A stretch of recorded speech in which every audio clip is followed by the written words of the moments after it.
শরীফ ওসমান হাদী হত্যাকাণ্ড ইস্যুতে ব্রিফ করছেন ডিএমপির অতিরিক্ত কমিশনার নজরুল ইসলাম। এ বিষয়ে আরো জানাতে আমাদের সাথে যোগ দিচ্ছেন ফয়সাল হোসেন, যাচ্ছি তার কাছে। ফয়সাল, আমাদেরকে ডিএমপি কমিশনার যে ব্রিফ করেছেন কিছুক্ষণ আগে, তার সে ব্যাপারে বিস্তারিত জানাবেন। কিছুক্ষণ আগে ডিএমপির অতিরিক্ত কমিশনার নজরুল ইসলাম হাদীর সর্বশেষ আপডেট নিয়ে একটি সংবাদ সম্মেলন করেছেন। তিনি আসলে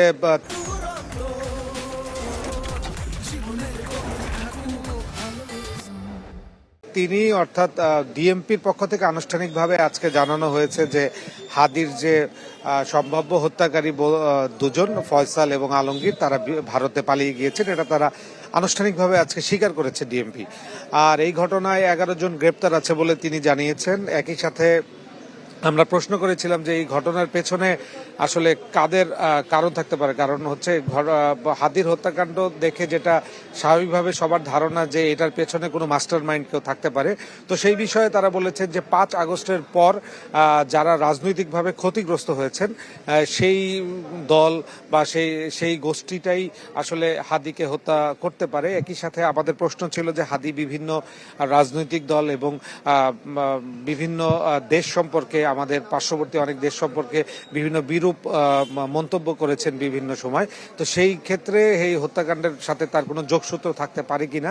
তো এই বিষয়ে তিনি বলেছেন যে এই বিষয়টিও তারা খতিয়ে দেখছেন, যে পার্শ্ববর্তী দেশের কোনো গোয়েন্দা সংস্থা বা কেউ এই হত্যাকাণ্ডটি ঘটাতে পারে কিনা।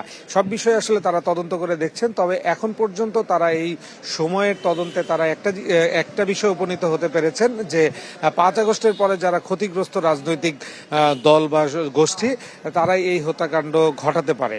একই সাথে তারা বলেছেন যে 11 জনকে গ্রেপ্তার করেছেন, তার মধ্যে 6 জনের যে জবানবন্দিতে তারা একটি চার্জশিট রেডি করছেন, যেটি 7 তারিখের মধ্যেই আদালতে সাবমিট করা হবে।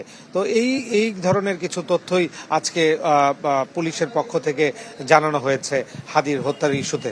এই ছিল সর্বশেষ পরিস্থিতি ডিএমপি মিডিয়া সেন্টার থেকে। ধন্যবাদ ফয়সাল।